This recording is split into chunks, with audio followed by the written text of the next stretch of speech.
عقدة من لساني يفقه قولي وأفوض أمري إلى الله إن الله بصير بالعباد. اللهم صل صلاة كاملة وسلم سلاما تاما على سيدنا محمد الذي تنحل به العقد وتنفرج به الكرب وتقضى به الحوائج وتنال به الرغائب وحسن الخواتم ويستسقى الغمام بوجهه الكريم على آله وصحبه في كل لمحة ونفس بعدد كل معلوم لك. اللهم إنا نسألك الهدى والتقى والعفاف والغنى. اللهم إنا نسألك موجبات رحمتك. اللهم إنا نسألك علما نافعا وقلبا خاشعا ولسانا ذاكرا وشاكرا وتوبة نصوحا وتوبة نصوحا. اللهم بارك لنا في رجب وشعبان وبلغنا رمضان يا حي يا قيوم. اللهم إنا نعوذ بك من علم لا ينفع وقلب لا يخشع ودعاء لا يسمع وعمل لا يرفع ونفس لا تشبع. رب زدني علما وفهما والحقنا بالصالحين. رب يسر ولا تعسر. رب تمم بالخير. لا حول ولا قوة إلا بالله العلي العظيم. أما بعد. السلام عليكم ورحمة الله وبركاته.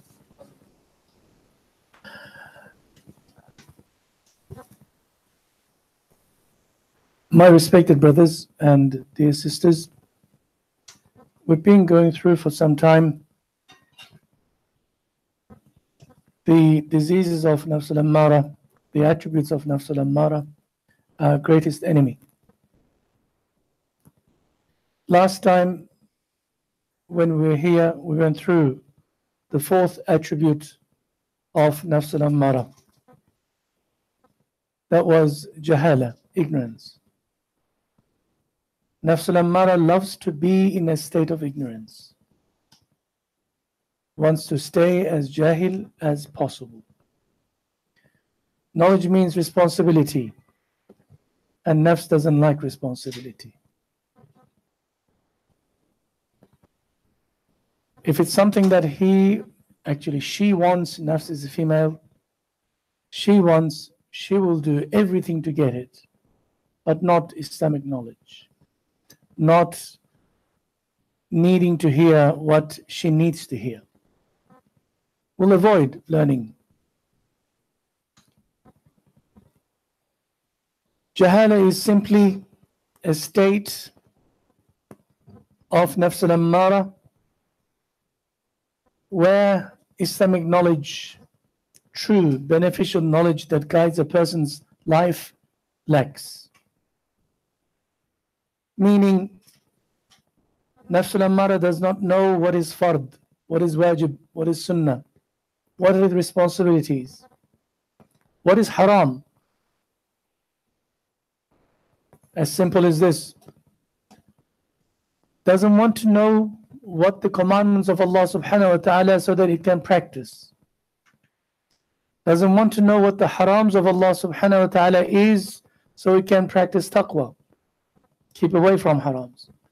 Doesn't want to know the diseases of the heart so it can correct itself. Doesn't want to know. By default, by nature, you need to give tarbiyah, you need to give education, training to this nafs. No matter how much your packaging gets old, how it matures in life, your Nafs al-Ammara will stay as is like a child. Want to have everything that it wants, want to get away with murder, want to please itself more than everything else, self-worship. It loves praise, like me in the fitna book, the most important button. That's the reason why it's there. Can you imagine they change that to hate me, please? How many people will be on the fitna book? Jahala is, in simple terms, not knowing your duties to Allah subhanahu wa ta'ala so you can practice and you become better Muslim. Not knowing your duties towards Allah subhanahu wa ta'ala's creation, the people around you, the people under your care, and not knowing your duties towards yourself, so you can protect yourself from the eventual outcome of Jahannam and the wrath of anger of Allah subhanahu wa ta'ala. When we use the word this person lacks tarbiyah, this person lacks adab, we usually mean that he's a jahil person, ignorant person. And last time we went through so many hadith of Nabi sallallahu alaihi wasallam encouraging to change our state from jahala to one of knowledge. We seek constantly from Allah subhanahu wa ta'ala ilman nafi'a, beneficial knowledge. Nabi sallallahu alaihi wasallam says, al-ilmu ilman. Knowledge is of two types. Ilmun fil lisan, one is on the tongue. This is actually not actually knowledge. This is information, ma'lumat. Google knowledge. People want to be informed, so you do a little research and comes up. You go and ask a Sheikh, he tells you. That's not knowledge. That's information, ma'lumat. Second type, Nabi sallallahu alaihi wasallam says, ilmun fil qalb. When the knowledge that you have acquired enters into your heart and settles in your heart and begin to guide your actions, your choices, your emotions, guides you. You have internalized. It became an actual beneficial thing. Nabi sallallahu alaihi wasallam says this is the beneficial knowledge. So if you were to, as the Quran speaks about people who have lots of knowledge without practice, if you were to carry with the expression of the Quran and Nabi sallallahu alaihi wasallam, if you were to carry 80 boxes of books with you wherever you go, that's not knowledge.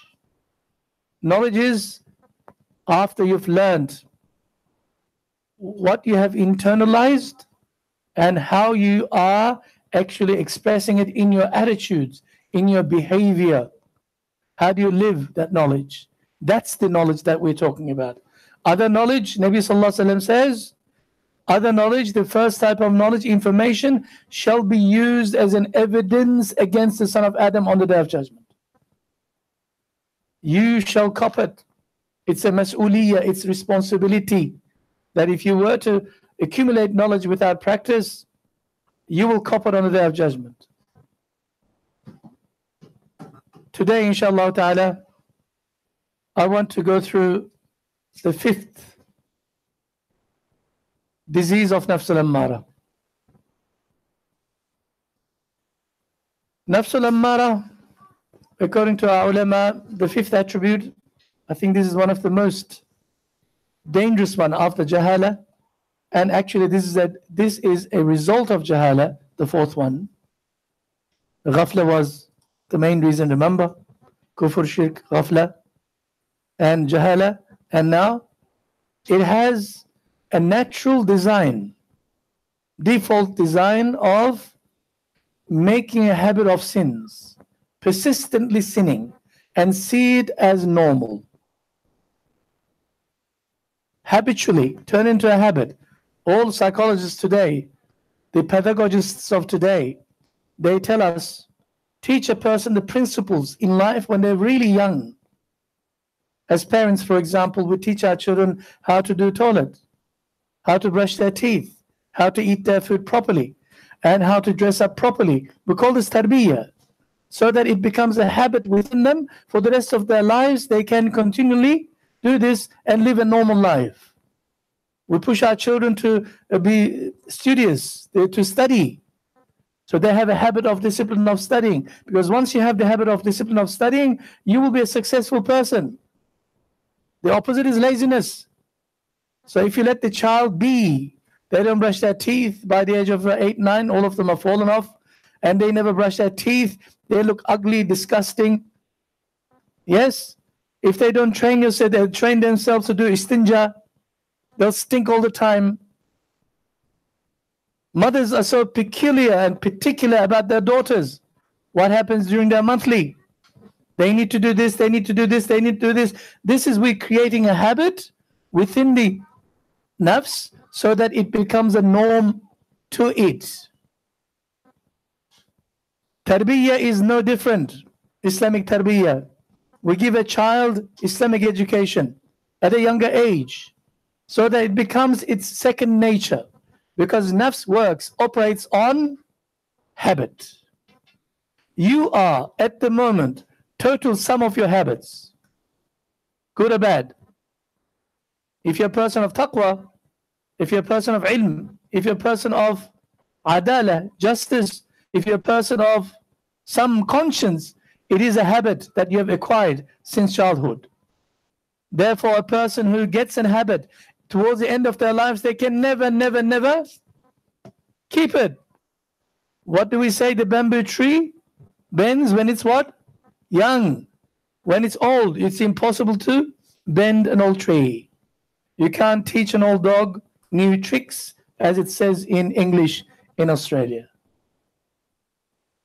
So this is so important that we need to understand. But if you were to let Nafsul Ammara be, let it be on its own, it will never and ever submit to Allah. It will create its own habits, sins in particular, the things that he or she enjoys. There are certain habits, haram habits, that we all do. We know what that is. We'll talk about it in a minute. We don't want anybody to see.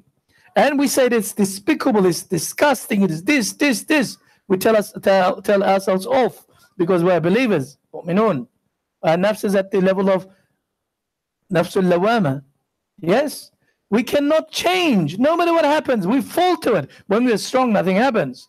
But when we are weak, we forget things, that knowledge out the window, we're in the wrong environment, we fall into that trick of shaitan and nafs, and we fall on our face. Because nafsul ammara is used to it.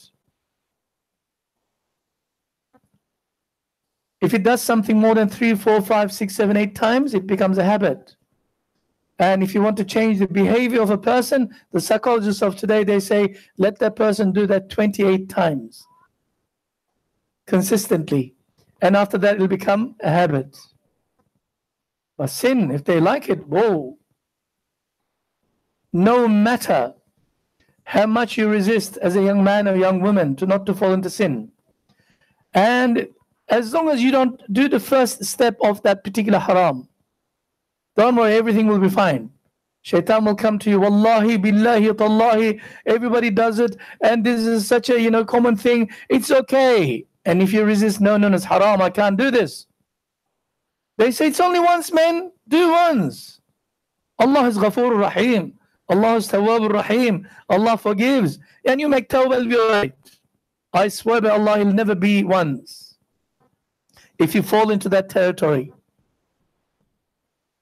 Why are the people who gamble, addicts, are gamblers? Because maybe in their first game they won something. They got hooked onto it. The person who commits zina, even if they're married, why are they in this state? Because they made a habit out of this. Why is an alcoholic? Because they made a habit out of this. This is the state of nafs ammara. Habitually sins, or turns the sins into a habit and persists on that sin. What is a sin? Sin, according to our definition, willful and deliberate act of transgression, defiance, act of defiance committed against Allah subhanahu wa ta'ala or His law. As simple as this. We know what sin is. Sin agitates the heart of a Muslim. He knows that's wrong, but still does it. Who doesn't know in this room that lying is haram? One of the first things that we teach our children is, don't lie. But when it comes conveniently, we lie, even in front of our children. Telephone rings, and your child, before reaches the telephone, yes? Hello? Is your daddy home? And from the voice you recognize, you don't want to talk to this person. You're avoiding this person because you either owe him some money or he's chasing for you or something. What do you say to your child? I'm not here, I'm not here. Of course you're here. You're standing before me. Convenient enough lies. And the child subconsciously learns to lie. Some Muslims are so smart, they think that they're not lying. When it says, where's your dad? The dad says, I'm not here, I'm not here. Yeah, you are here, not there. Correct? Or they say, I'm not here, I'm not here, I'm not in my palm. Excuse me, who are you tricking? Lie is a lie is a lie. Nafsul Ammara, once it makes into a habit, it stays with you until you die. Becomes certain emotions, certain habits associated with it, this particular behavior pattern. Ulama say the only way to wash it, yes, tawbah is there. You can persist on tawbah. Very good, you can wash it away. But sometimes some of them are so strong stains that the only way to wash it is when you're actually being washed as a mati, ghusl, on the what do you call? On the table when the person washes you in your death. Even then, this is the derogatory remark saying that even then your habit does not end because it's going to catch up with you in the hereafter. You'll be questioned about it. There are two types of sins the nafs enjoys. One is zahiri and batini. Maaf zahir and batin, we say, yeah? Zahir means outer, obvious, anybody and everybody can see it. Batin is the diseases or the sins that are committed by the heart that other people cannot see. How do you tell if the person is arrogant? If the person has hasad, these are more deadly than the sins that you commit outside. Riya, ostentation, show off. These are inner diseases. A person might look so clean, so groomed, so mashallah, beautiful hijab and beautiful beard and beautiful this, and he's got the biggest tasbih in his hand, but he could be the worst, rotten person in the sight of Allah because his inner is filled with batini sins. And sins in Islam divided into two categories: major and minor. Today we're going to talk about those, inshallah.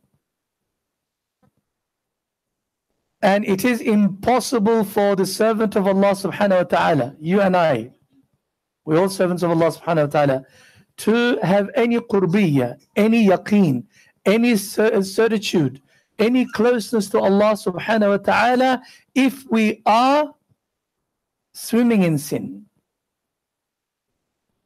You stink. Absolutely. In front of awliyaullah, the most difficult thing for a wali of Allah subhanahu wa ta'ala is your state, spiritual state. You disgust him because Allah subhanahu wa ta'ala shows him. It's like a child. This analogy I'm going to make, you can understand. Until the age of 2 or so, 3, depending on the child, they go through toilet training. Babies in particular. Baby wear what? Nappies.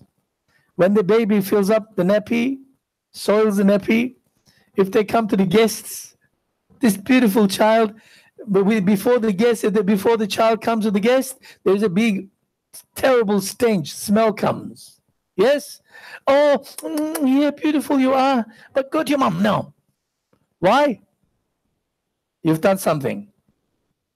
Can you imagine that stink is 1,000 times more? When we approach a salih person, a good person, when they look at you, not judging you, just looking at the real you, they say they are very nice to you, but as soon as you leave, they say, Alhamdulillah, I can breathe now. Sins are like that, especially batini, the inner sins. And it will be the barrier between you and Allah subhanahu wa ta'ala most. If you persist in sin without constantly cleaning yourself, tahara, from sin, that is tawbah, you've got no chance of coming close to Allah subhanahu wa ta'ala.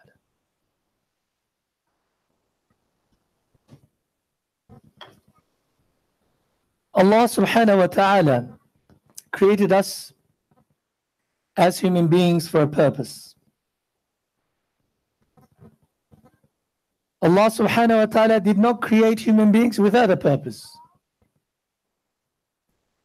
In Surah Al-Mu'minun, Allah subhanahu wa ta'ala says, Bismillah ar-Rahman ar-Rahim, أَفَحَسِبْتُمْ أَنَّمَا خَلَقْنَاكُمْ عَبَثًا وَأَنَّكُمْ إِلَيْنَا لَا تُرْجَعُونَ.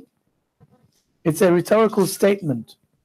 Allah subhanahu wa ta'ala is asking us a question, but is telling us the answer within the question. Did you think, O human beings, that we, Allah subhanahu wa ta'ala, had created you in jest, in play, in vain, for nothing, for naught, without any purpose? Do you think? And that you would not be brought back to us on the day of judgment for account, to be questioned? Do you think? Allah is asking. In other words, He's telling us, you are created for a purpose and you shall stand before us and give account of your lives. Every single breath that you have, inhaled and exhaled. Muhammad Zaid Qutb rahmatullah alayh, one of my teachers, great wali of Allah subhanahu wa ta'ala, passed away, great alim. He says, the bottom line is this: Allah subhanahu wa ta'ala gives every person who lives on earth, from their time of birth until they die, limited, finite amount of breaths. We breathe in, Allah gives permission, we breathe it out. Allah gives permission, we take another one in. That's how our body functions. He says the bottom line at the end of your life, how many of those breaths that you have inhaled and exhaled were in remembrance of Allah subhanahu wa ta'ala? That you were connected to Allah subhanahu wa ta'ala, or you are the opposite, in a state of ghafla, in a state of sin, and you think that you are free. That's the bottom line. If your total number of breaths are in the black, not in the red, inshallah you'll make it to Jannah. That's our objective. Constantly remembering Allah subhanahu wa ta'ala. وَمَا خَلَقْتُ الْجِنَّ وَالْإِنسَ إِلَّا لِيَعْبُدُونَ. We have not created jinn kind or mankind to accept, to know us, to worship us. Allah subhanahu wa ta'ala says, where do we worship Allah subhanahu wa ta'ala? In akhirah. There is no sajda in akhirah. There is no salat in akhirah. Not in Jannah for eternity. Salat is here. Tawbah is here. Dhikr is here.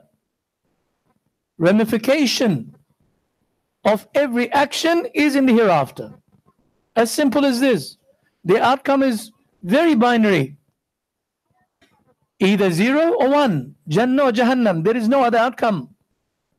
As Muslims, we need to know who we are. If you don't know the nature of your nafs and how it makes the habit of sinning so nicely, so stealth motion, stealth what they call mode, where it does it so nicely, smooth operator, with the enemy outside, shaitan alayhi la'na, and you are stuck. You don't know. And you say, I'm a terrible Muslim. No. You are the result of your own actions. You need to change. Yeah, I hate cigarettes. And I know that it causes cancer. Look, I am sick. Doctor said I've got a cancer. Give me another one. That's the nafs. Your aql, your heart says, yeah, it's haram. It's no good for you. But it says, give me another one. Give me another pack. Doesn't matter. That's the nafs. أَفَحَسِبْتُمْ أَنَّمَا خَلَقْنَاكُمْ عَبَثًا. Did you think that we created you for nothing? That you shall not be made to stand before us and be accountable for everything that you've done on the day of judgment, that you shall not return to us? This is the question. In Surah Al-Qiyam, Allah subhanahu wa ta'ala says, أَيَحْسَبُ الْإِنسَانُ أَن يُتْرَكَ سُدًى. Does man think that he is left to wander without any aim in life? Come to this life like biological matter and die as a biological matter without any meaning, enjoy yourself? There is no reckoning on the day of judgment. Of course there is. Allah subhanahu wa ta'ala has given us a purpose. But the nafs al-ammara deliberately, because he wants to stay in jahala, deliberately ignores Allah subhanahu wa ta'ala, wants to run his own system of sin, enjoying himself. We need to teach, educate our nafs and control our nafs. There are methods, inshallah, we'll talk about later. We're just trying to understand our own psychology as human beings.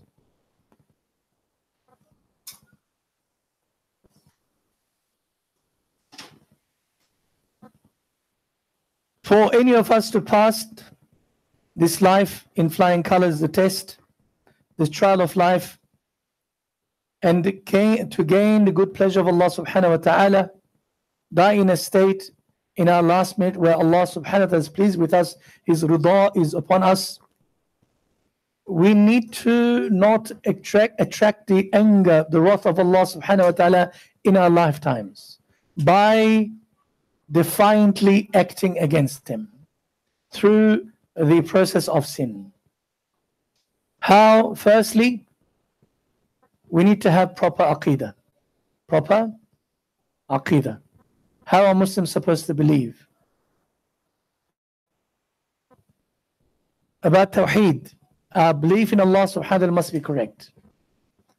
About Akhirah, our belief in Allah subhanahu wa ta'ala and Akhirah should be correct. And the concept of Risala should be correct. How do we believe in the Anbiya and the books? Should be correct. Secondly, the second step is how strictly do we adhere to the commandments of Allah subhanahu wa ta'ala?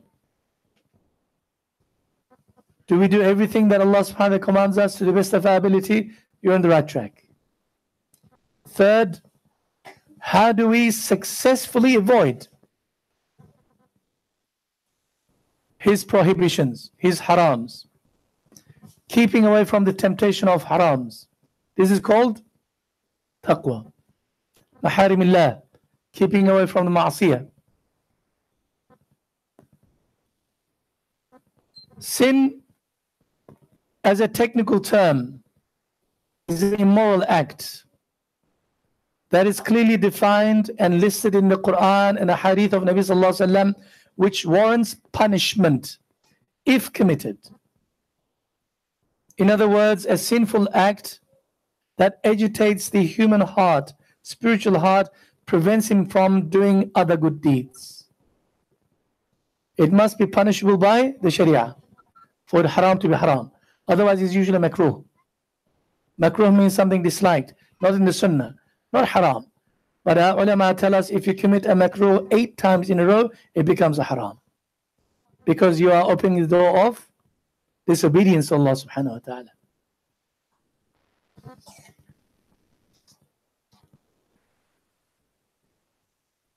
In the book of Allah subhanahu wa ta'ala,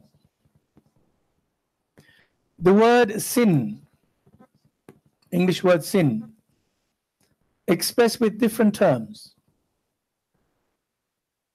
Do you know any? What is a sin? Tell me one. What do you call sin in Indonesian bahasa? Puasa? Dosa? Oh.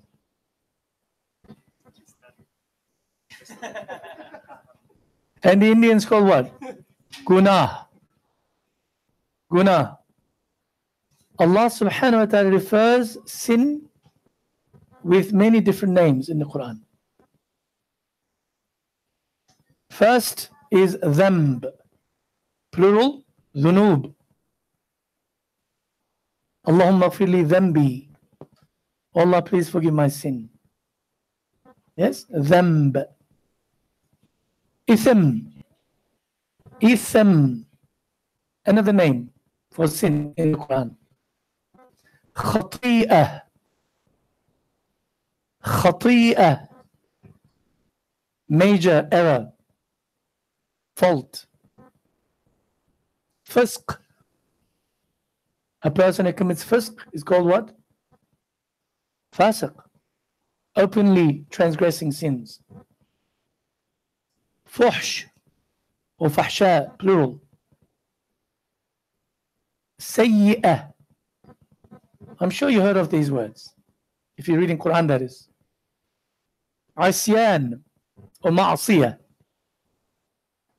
Asyan is the actual function. Ma'asiyah is the name, noun.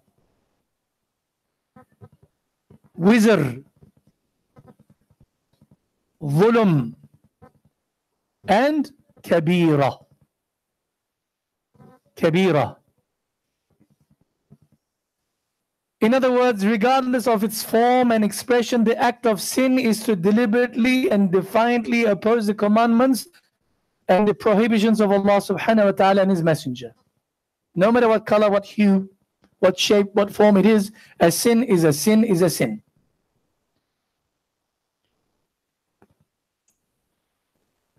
Although Allah subhanahu wa ta'ala tells us in the Quran both about the major and minor sins in general terms, Allah subhanahu wa ta'ala did not list the major minor sins in proper list. Mentions some, one or two or three, but Nabi sallallahu alaihi wasallam teaches us what are minor sins and what are major sins. I printed about 10 pages or so of the list of major sins we were going to go through, but I forgot. I read near brother Andre told me that you have to be at 8:30. I rushed and the printout I forgot at home. I was going to give you, but maybe next week I'll give you, or next time I will give you. In Surah An-Nisa, verse 31, Allah subhanahu wa ta'ala informs us that if we were to avoid major sins, kaba'ir, if we avoid falling into major sins, our minor sins shall also be forgiven automatically by Allah subhanahu wa ta'ala. Evidence here on the board. Bismillahir Rahmanir Rahim. In tajtanibu kaba'ira. If you were to keep away, avoid the major sins, kaba'ir, remember? Kabira, kaba'ir is plural of the word kabira. Kabira is a single, kaba'ir is a major. ما تنهون عنه نكفر عنكم سيئاتكم وندخلكم مدخلا كريما. If you shun the kaba'ir, major sins, which you are forbidden to do in the first place, we will do away with your small sins and cause you to enter an honorable place of entering. Inshallah, Jannah. Inshallah. In Surah An-Najm, Allah subhanahu wa ta'ala describes the Muslims who do good deeds and avoid the harams. Bismillahir Rahmanir Rahim. الذين يجتنبون كبائر الإثم. Ithm, remember we said? Al-Ithm. Wal-Fawahish. Again, another name. Fahush, remember. Illa al-Lamam. Lamam are the small ones. Inna rabbaka wasi'u al-maghfirah. Huwa a'lamu bikum. إذ أنشأكم من الأرض وإذ أنتم أجنة في بطون أمهاتكم فلا تزكوا أنفسكم هو أعلم بمن اتقى. Allahu Akbar. Those who avoid major sins and the indecencies, other fahsha, lewdness, except the small ones, small faults. Verily your Lord is of vast forgiveness. He knows you well when He brings you out of the earth on the day of judgment, when you are hidden as embryos in the wombs of your mothers. So ascribe not purity to yourselves. Do not defend your nafs. Allah knows who you are. Don't say, oh, I've done this, I was this. Rubbish. Allah knows everything about you. He knows best him who fears Allah and keeps his duty to Him, who has taqwa. Allah knows. Allah sees everything. In Surah Al-Kahf,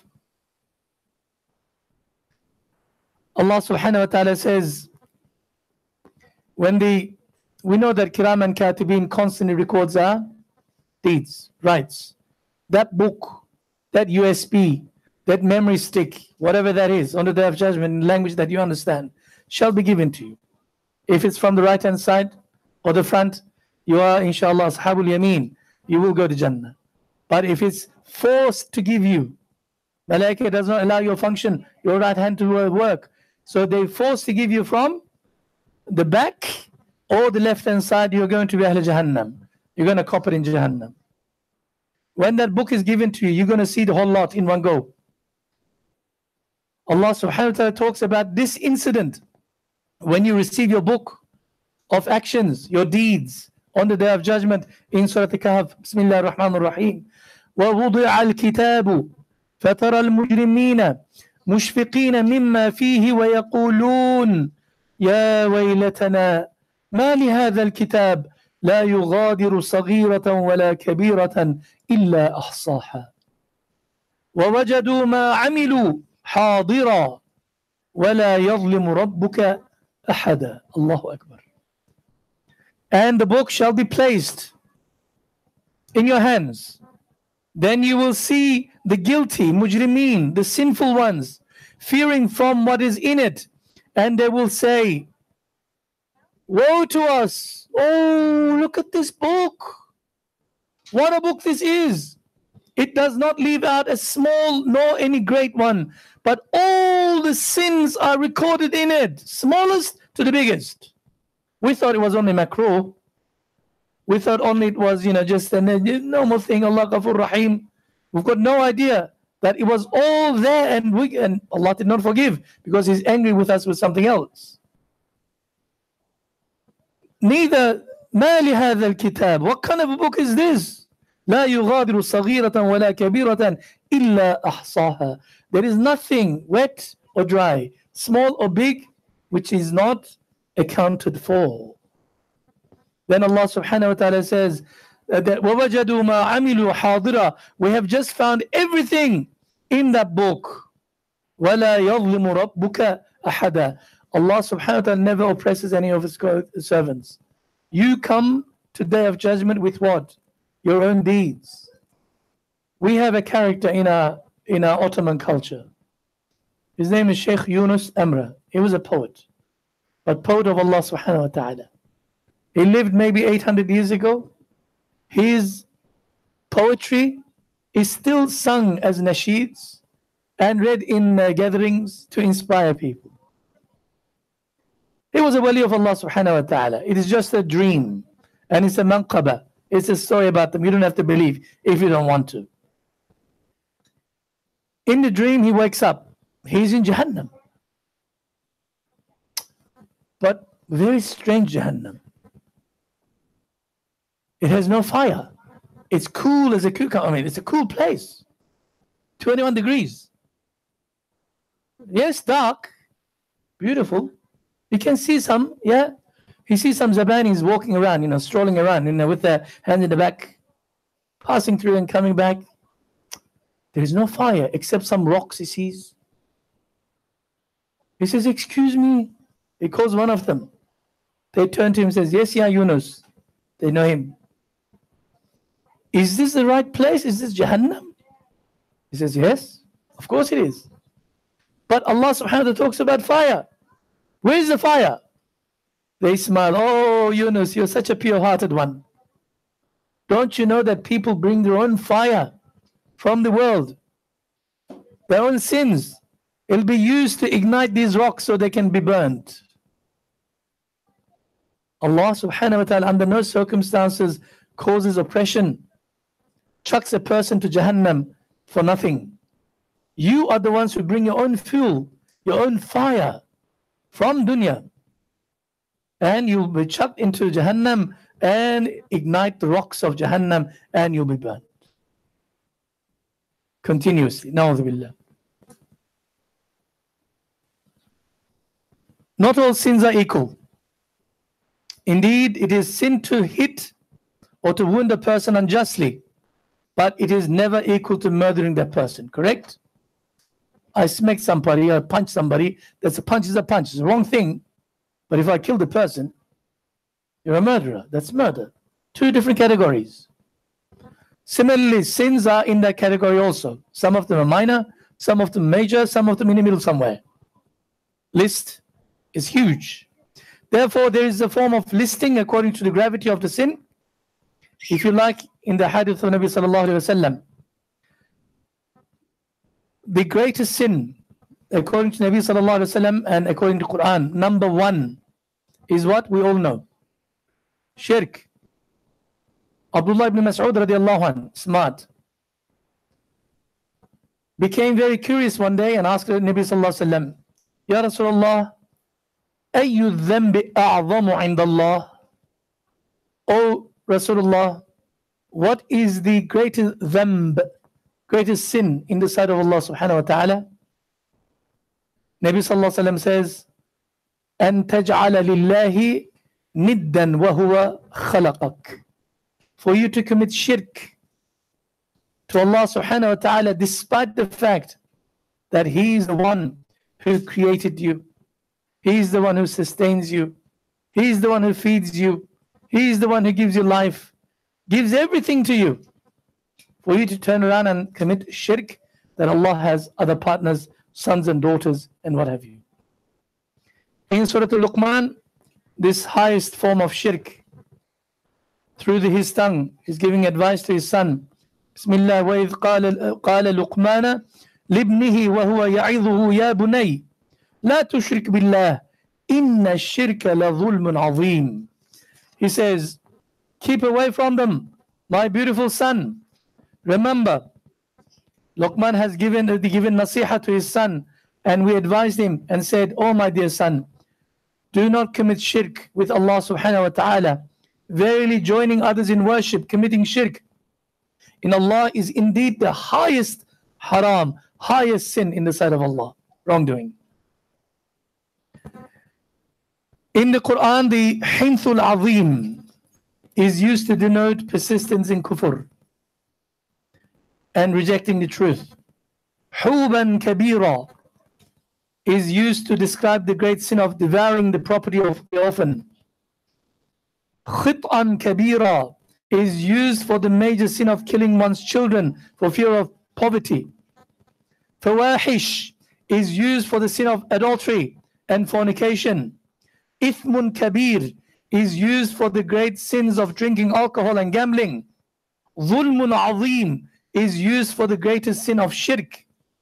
Buhtanan azima is used for the major sin of slander. Allah even categorized in the Quran these ones.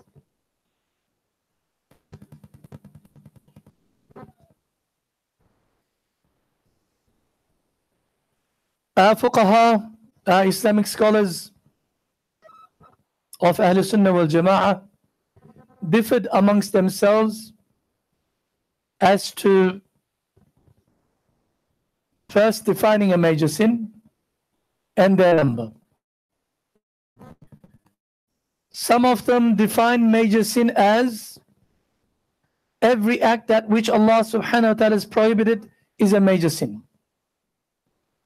Others defined as every sin, every crime that is sacred law, the Sharia has a clear textual proof for its prohibition.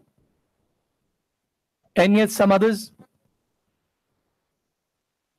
group of scholars, ulama al-kiram, Ridwanullahi ta'ala alayhim ajma'in, defined a major sin as any act that in the Sharia there is a prescribed punishment in this world or the next. That's a major sin. And also, to make things more difficult, major sin could be relative and differ from person to person or the set of circumstances. For example, if a person, na'udhu billah, were to commit zina, fornication, with somebody of that nature, a prostitute perhaps, that is indeed a major sin. Correct? Zina is haram.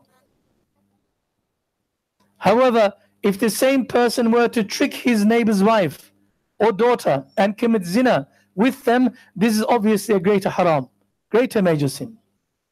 Not both major sins are the same. Another example is if a person, na'udhu billah, were to steal from his neighbor's property, is definitely a major sin. Stole something of value, But to steal from the public purse, Baytul Mal, Centrelink, is far more greater haram because it affects everybody else. All their sins are multiplied onto you. If a person, na'udhu billah, were to drink alcohol secretly, nobody sees him, it's a major sin. But for this person to drink publicly without any shame, any haya, and come home drunk every night and cause harm to his family and to his neighbors through this action of screaming and shouting, this is a greater major sin than drinking on your own. Generally, the worst major sins that put a person, a Muslim, on the blacklist of Allah subhanahu wa ta'ala, that causes most harm to a person's dignity and reputation in the community, and placed at the top of the major sin listings in the hadith of Nabi sallallahu alaihi wasallam. So when we look at some of the kaba'ir now, you will see that it has the greatest impact on the community, greatest impact on the others, so that we need to, Nabi sallallahu alaihi wasallam puts it into that order.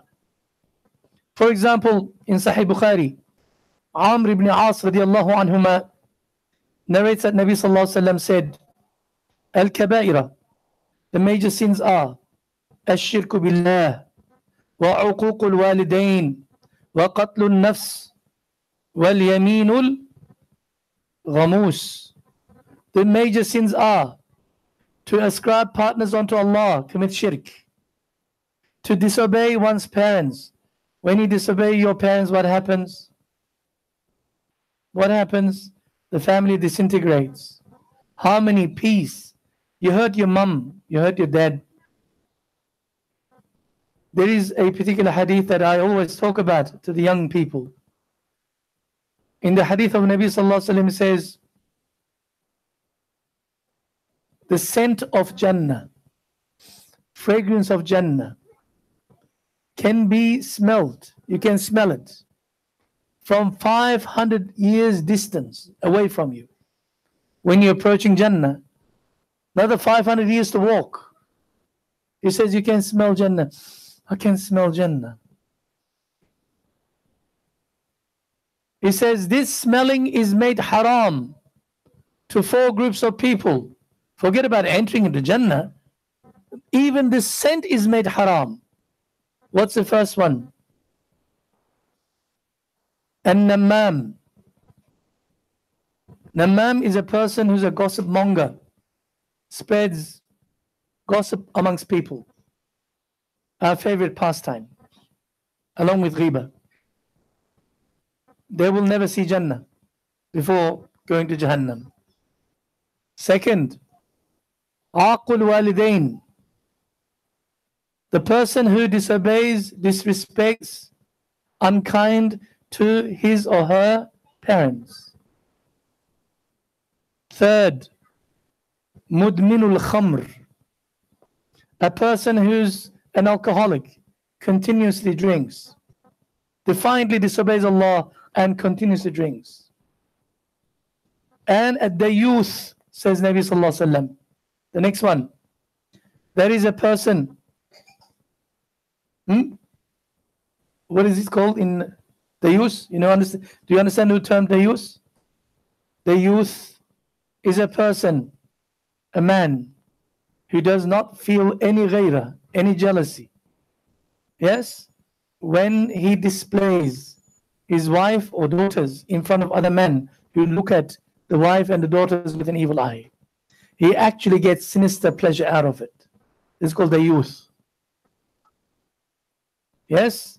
You walk, he says, look at my wife, she's beautiful. Is she perfect? What do you think? This person is called the youth.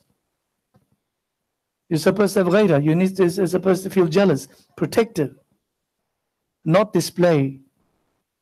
Encourage your wife to doll up, put on makeup when we're going outside, or wear tight dresses. Yeah, these are all forms of the youth. Says these people will never and ever, forget about entering Jannah, will not be even able to smell the fragrance of Jannah that can be smelled from 500 years distance.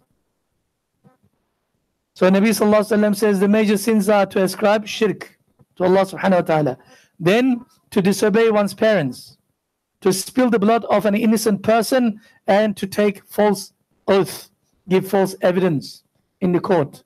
You know that's a lie. I did not believe myself. I heard from my teachers many a times. In Muslim countries, as you go to Mahkamah, the court, outside there are full-time people. They go in the morning, dress up nicely. What's their job? To give false evidence. So in the court is based on evidence, correct? The guy says, have you got any witnesses? He says, yeah, I've got a couple of witnesses. He goes outside and he says, how much? What do you want us to say? The guy says, okay, what's the incident? Okay, all right, I know. How much? 500 rupees, whatever the case is. He goes inside, dollars.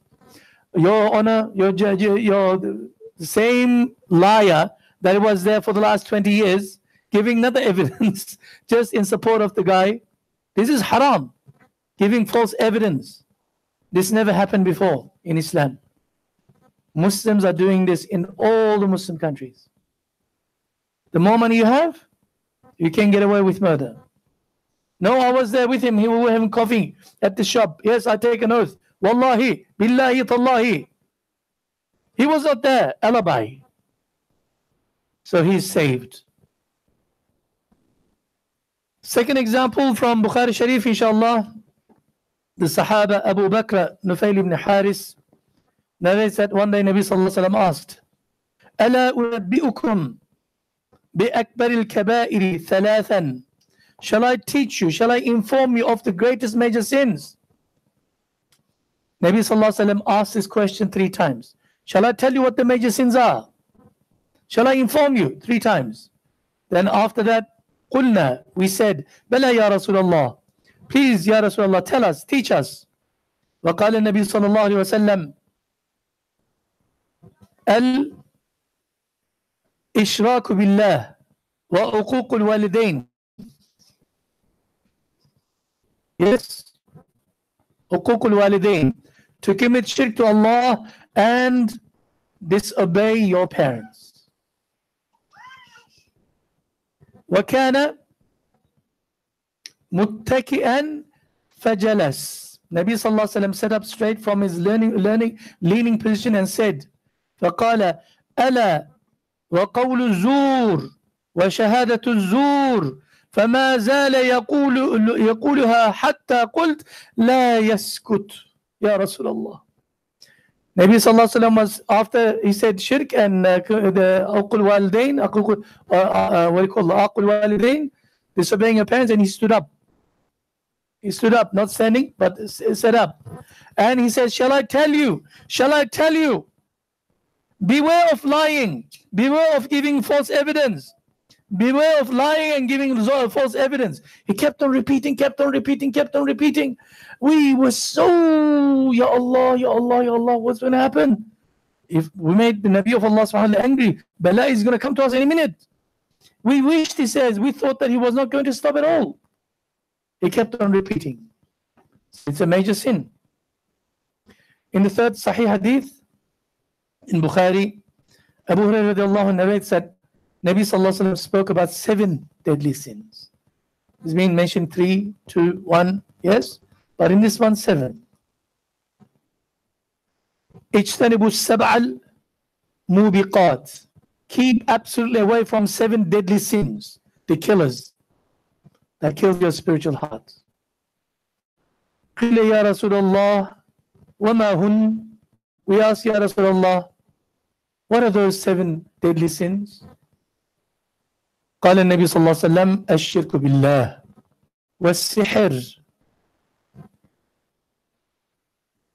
وقتل النفس التي حرم الله إلا بالحق وأكل مال اليتيم وأكل الربا والتولي يوم الزحف وقذف المحصنات الغالفات المؤمنات. 7 of them. First, shirk. Second is sihr, sorcery, black magic, and it is the most common thing amongst the Muslims. Do you know that I get more inquiries from the people? Sheikh, do you know anything about jinns? Anything about sihr? We've got a problem. Nowadays, every Muslim who goes through some difficulty, jinn problem. And if I was a jinn doctor, I would have been a billionaire by now. There's good money in it. Haram. Nabi Sallallahu Alaihi Wasallam says, haram. Whoever goes to a sahir, whoever goes to visit a diviner, a sorcerer, a black magic person, Nabi Sallallahu Alaihi Wasallam says, even if he did not believe in that person, he has rejected what has been revealed to Muhammad Sallallahu Alaihi Wasallam. And the opposite is also rewarding if you never went. Nabi Sallallahu Alaihi Wasallam says there will be 70,000 times 70,000 people shall find themselves at the gates of Jannah without any reckoning, no hisab, no sirat, nothing. They just beamed into there. They're waiting. The angels will say, didn't you see any sirat? No hisab, no mizan, no mahkamah? They said, no, we're just here. I don't know how it happened. How many? 4.9 billion Muslims, majjanan, for free. How? Companions asked, Ya Rasulullah, how did they get in there? How did they find themselves? How can we be one of them? He says they were practicing Muslims. They did everything, harams and halals, they knew. But the most striking attributes of those, they never committed shirk, and they never went to a sorcerer, never went to a sahir, sihr making black magic person. Killing of one whom Allah has declared inviolable without a just cause, killing another human being without a just cause. In Islam, you cannot kill a person. Only the government, the Sharia, will kill. 3 categories, not more. الثيب الزاني, a person who has committed zina, a married person. Bachelor person is not killed. A person never married before is never killed in Islam if they commit fornication. They'll be lashed. But a person who's already married goes and commits adultery. That's why we use the word fornication for young people and adultery for already married ones. Yes? Through rajm, one of the laws of Allah subhanahu wa ta'ala. Ridda is the second one. What's ridda? Become murtad when they leave the deen. And the third is qistas, meaning you killed somebody unjustly, you shall be also killed. Eye for an eye. 3 cases. And who does this? Government does it. Not you and I. You can't be a vigilante and go and kill people. You don't know all the facts and figures. There's a procedure. There's a court case. There is a hearing. There is justice. Adala. Then after that, only government can do this. So you can't take the law of Allah subhanahu wa ta'ala into your hands and go and kill somebody. And if you kill somebody without justice, unjustly, this is a major sin. Devouring the property of an orphan, meaning your son, your brother has died. You took your nephews as under your care, and your son left behind a couple of $1 million, property and wealth. He said to him, it's a trust to my son, to my children, and slowly start to steal from them, and you begin to eat and use it for your own self. This is a major sin. The eating of usury, riba, we all know.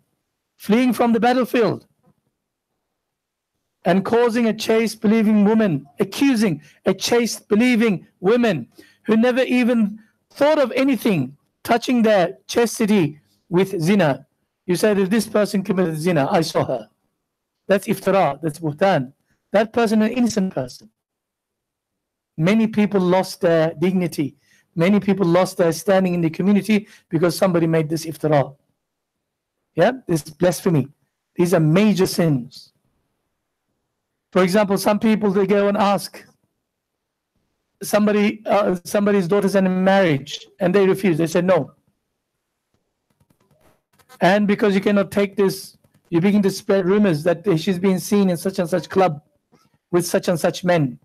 She's never went to a club in her life. She's never been touched by any men. Because you're angry with her, you want to destroy her reputation. This is iftira. This is one of the major sins. As we can see in all of the lists in the Sahih Hadith, shirk is the major number one occupier. Number one major sin. The reason behind this is that if any human who dies with a shirk, Allah subhanahu wa ta'ala will never forgive them if he dies with shirk.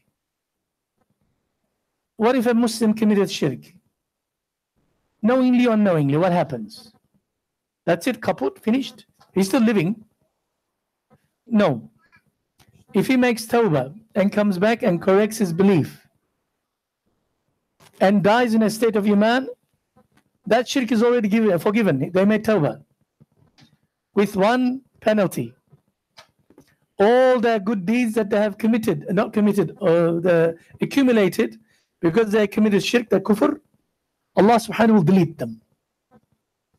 And all the sins that they have accumulated in the past, it'll stay with them. Just a extra punishment because you committed shirk. But if you died in a state of iman, you said, La ilaha illallah Muhammad Rasulullah, I believe in everything, amantu billahi wa malaikatihi wa kutubihi wa rasulihi. Yes, you died in iman, although you committed shirk before. You died as a Muslim.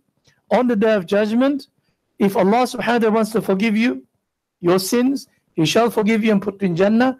If He doesn't forgive you, He might put you into Jahannam first. You do your dues, you pay your time, yes, in Jahannam, then you'll be taken away and put in the Jannah forever. But if you died in a state of shirk, believing that Jesus was Son of God, believing that Sulaiman alayhi salam was an illegitimate child, believing that Lut alayhi salam drank alcohol and committed incest with his daughters, believing that Dawood alayhi salam has committed zina with another woman, believing that Yaqub alayhi salam stole from people, a thief, which is against the attributes of a prophet of Allah. This blasphemy, this wrong belief, your aqidah is incorrect. If you died in such a state, in other words, in a state of kufr and shirk, Allah subhanahu wa ta'ala will not forgive you, and Allah will put you into Jahannam forever and forever and forever. But every other sin that you committed, besides shirk, Allah subhanahu wa ta'ala will forgive you on the day of judgment, or if you made tawbah here, He forgives you in this world. But when you go to the other side, if He didn't forgive you, you pay for your sins, but eventually, because you died with iman, not with shirk. Shirk is the opposite of iman. Kufr is the opposite of iman. Yes, you will end up in Jannah forever and forever, inshallah, eventually. But if you died with shirk, nothing. You die as a kafir. Christians are mushrikeen. Christians are mushriks. How? They say 3 in 1, 1 in 3, 3 in 0, something, whatever numbers, they get confused. They say Jesus is Lord, Jesus is Son of God. Na'udhu billah. Okay? Abdullah ibn Abbas radiallahu anh mentions that there are close to 70 major sins, and concludes that if one person in tawbah, if one persists in tawbah, no major sin will remain as major. However, if one persists in minor sins, they will turn into major sins eventually. عن النبي صلى الله عليه وسلم أنه قال لا صغيرة مع الإصرار ولا كبيرة مع الاستغفار. Beautiful. No صغيرة, the opposite of kabira, opposite of major sin. No minor sin, لا صغيرة. No minor sin remains as minor when accompanied by persistence. If you insist on that particular minor sin, it's no longer a minor sin, it's a habit. Then it opens a door. Your heart becomes insensitive. Then you begin to experiment with other sins. No minor stays as minor as long as you persist on it. And he says no kabira, no major sin remains as major when accompanied by persistent istighfar, asking for forgiveness. Yes, you did many things. You know the famous hadith of Nabi Sallallahu Alaihi Wasallam in the Sahih Bukhari that one man killed 99 persons. He's a serial murderer. He's looking for a way out as he becomes older. And he goes to a worshipper, a priest. And the priest says, no, you are the most despicable person who God will never forgive you. Then he also kills him, makes it into 100. But after a couple of years, his heart is really agitated. He wants to make tawbah. But anybody, please help me. They say, go to such person, an alim. Not an abid, but an alim. And he will tell you the path. When he approaches the alim says, yes, of course there is a way out for you. He says, make tawbah first and from the heart. And go and live amongst good people, righteous people in the next city. And if you're amongst them, Allah subhanahu wa ta'ala will resurrect you amongst them as good person. So he starts going in the middle of the road, in the middle of the way, halfway maybe, or less than halfway. Malakul Maut comes and takes his life away. He dies. Then angels of Jahannam, Zabanis, they come to arrest him. He says, he's ours. He killed 100 people. And the angels from Jannah, they also came and says, no, he's ours because he made tawbah. They begin to argue with one another until such time that it is either Israfil alayhi salam or Mikael alayhi salam. Some say Jibreel alayhi salam came in a disguise also. They were arguing. He says, listen, one way to find out is let's measure the distance that he traveled. If he is more than halfway mark, he will be counted amongst the people of good. And if he's still less than halfway mark, then you can take him to Jahannam if you want. They measured him, he was exactly in the middle. It is said in the one version of the hadith, Jibreel alayhi salam nudged him with his wing a little bit, and he went one span into the territory of who? To the good people. Allah forgives. We never give up hope from Allah subhanahu wa ta'ala. So no sin, minor sin stays as minor if it's accompanied by what? Persistence. Oh, it's only makruh, it's only sunnah. I don't pray sunnah anymore. What's this one? It's not Ramadan, I don't have to read Quran anymore. I'm only still a young person, I don't have to do this anymore. Excuse me. Yes, it's a minor sin. Nobody's blaming you for committing a minor sin, but if you persist on it, that becomes a habit. That habit becomes a major sin. Some of our Sheikh said, لا تحقر الذنوب الصغار فإنها تنشعب منها الذنوب الكبار. Do not belittle minor sins, for verily from them major sins grow. It's only a seed, it's only a little weed in my garden. If you allow the weed to remain alive, what will happen to you in that season? All your good tomatoes and cucumbers and all your beans in your garden is gone because it's all eaten by the weed. It was a small weed before. You need to constantly clean through the process of tawbah. You need to ask for forgiveness. Tawbah is fardu ayn. It's a dynamic fard. It is not just once in a lifetime tawbah. It is a continuous tawbah. So if you may constantly make istighfar, your major sins will never remain with you. But if you don't make istighfar, your minor sins, those little ones, little trees, little plants, turn into a huge tree. In front of my house, there are 2 trees.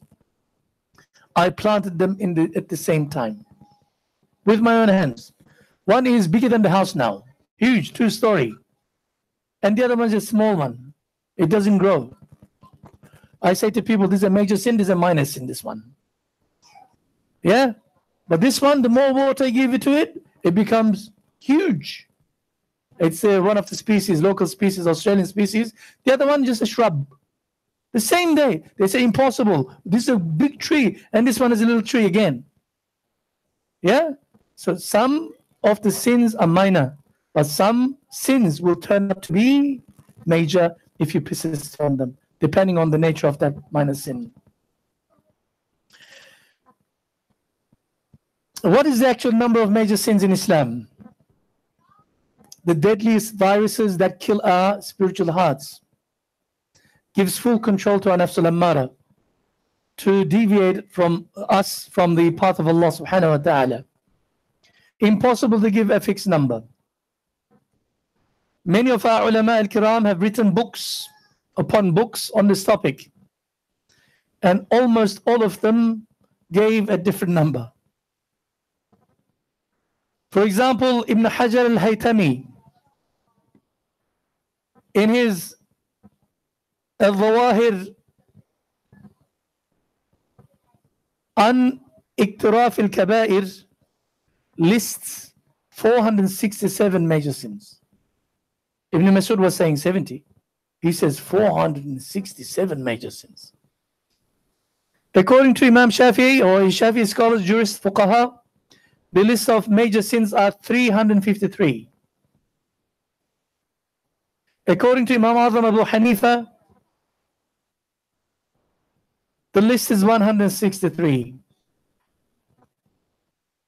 Imam al-Dhahabi, which has been translated with terrible translation into English, Kitab al-Kabair, the book of major sins, with the commentaries on it, he lists 70 major sins from ayat and a hadith of Nabi sallallahu alaihi wasallam. Unfortunately, I forgot to bring, as in I told you the reason, I also got this Imam Dhahabi's 70 listings on one full page. You put on your fridge and put a deadly viruses. Keep away from them. Yes, we do not allow these Trojan horses to come into our, or the worms come into our system. You put on your fridge and read it every day with your children. You even give reward to your children for memorizing. You memorize it too. So if they really memorize the Qul Huwallahu Ahad, the list of major sins, they understand in their lives, perchance that inshallah they resist the temptation of the shaitan and nafs al-ammara, and they keep away from the sin, you have saved your child. I will bring it next time inshallah. And if you want me to not to waste any paper, you can waste it yourself. You can give me a list of telephone numbers, your email address and telephone numbers. I can send it through either WhatsApp or email address. I will send to you as a PDF file. I'm not going to go through. There are so many of them. 70 of them I listed. Yes.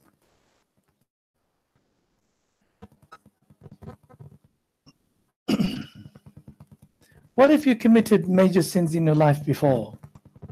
Is that it? Finished? Khalas? You done for? Shaitan makes you think so.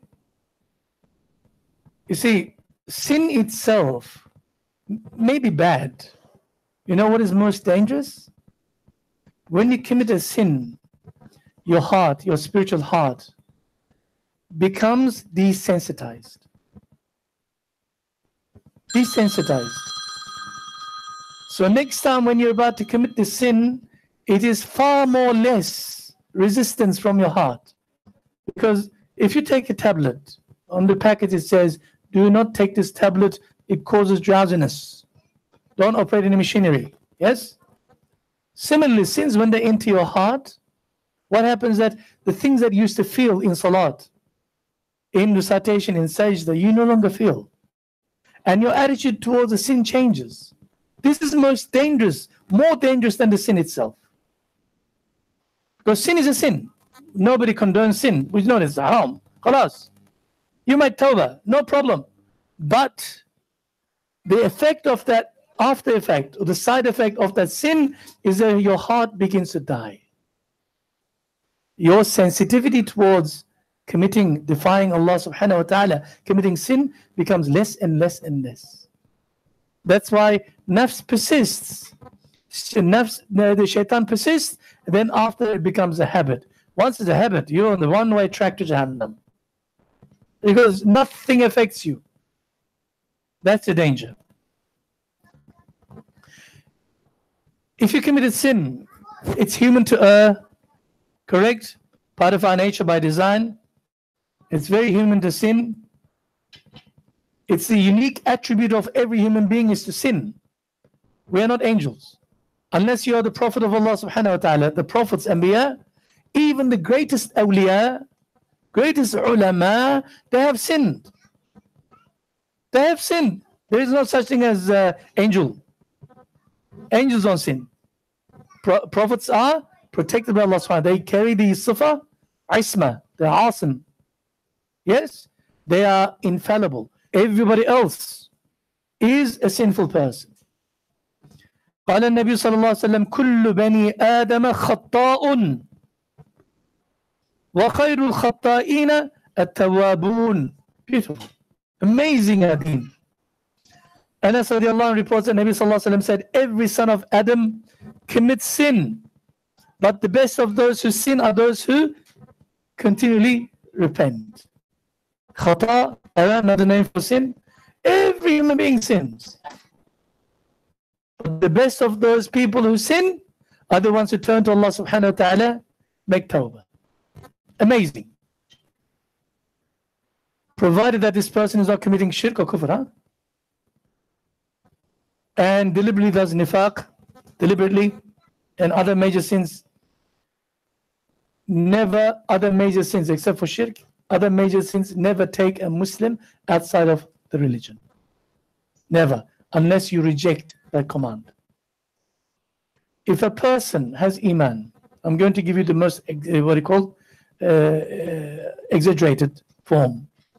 If a person from the age of puberty until they die, I don't know how is that possible, they were committing zina every day. Zina is haram, major sin. In the eyes of Allah subhanahu wa ta'ala, this person is better than all the kuffar put together. Why? Because that person believes in Allah subhanahu wa ta'ala, Rasulullah sallallahu alaihi wasallam, believes in the Quran, believes in the hadith, but not practicing. Not practicing. Still a Muslim. But the moment that person, one time in his life, he says, why should zina be haram? Why should it be haram? It's an activity between two consenting adults. All we agree is why should it be haram? That moment that person becomes kafir. Khalas, finished. Unless they come back, understand, make tawbah with the penalty they'll receive. Yeah? But no matter how sinful a person is, a gambler for the rest of his life. One brother came to me, he's about 38, he began to cry. He said, I've been living in my house with my parents for so many years. We just found out that my father, who goes with Tabligh Jamaat every week, he's a very practicing Muslim, he gets up for tahajjud at night. We just discovered that he's an impulsive, a compulsive gambler. I said, what? Yeah. He bets on horses, he bets on something else, he loses money all the time. He's been doing this when he was 18 years old, and he's 68 at the moment. So what do we say? He's going to go to Jahannam? No. He's a Muslim. In the time of weakness, he does his sin. But that sin does not take him outside of the deen. Except kufr and shirk. Kufr and shirk. I am going to, inshallah ta'ala, stop here because my time is up. I've got another function in half an hour. We will continue because there are a couple more aspects of this sinning. Free reign on sinning that nafs wants to make it a habit of. We need to be aware of, inshallah ta'ala. Next time we will continue from page 11 onwards of our notes. 11 onwards. Remember, 11. Okay, I forget. سبحانك اللهم وبحمدك نشهد أن لا إله إلا أنت وحدك لا شريك لك نستغفرك ونتوب إليك. Now, if there's any questions, we can ask. If not, we'll conclude, inshallah. Tafaddal. Jazakallah, Sheikh. Maybe because the Sheikh has another function after this, we will ask the questions in the Two next. questions, only two. Two One from the questions? ladies, one from the men. Okay. Two questions if you have got any questions. Assalamualaikum. Walaikum salam. Assalamualaikum. About the word forever in Jahannam, is that forever meaning like forever, or is it like a really really long time that we just can't imagine? No, they don't even probably eventually don't end up in Jannah, but then they're not forever being tortured. You know what I mean?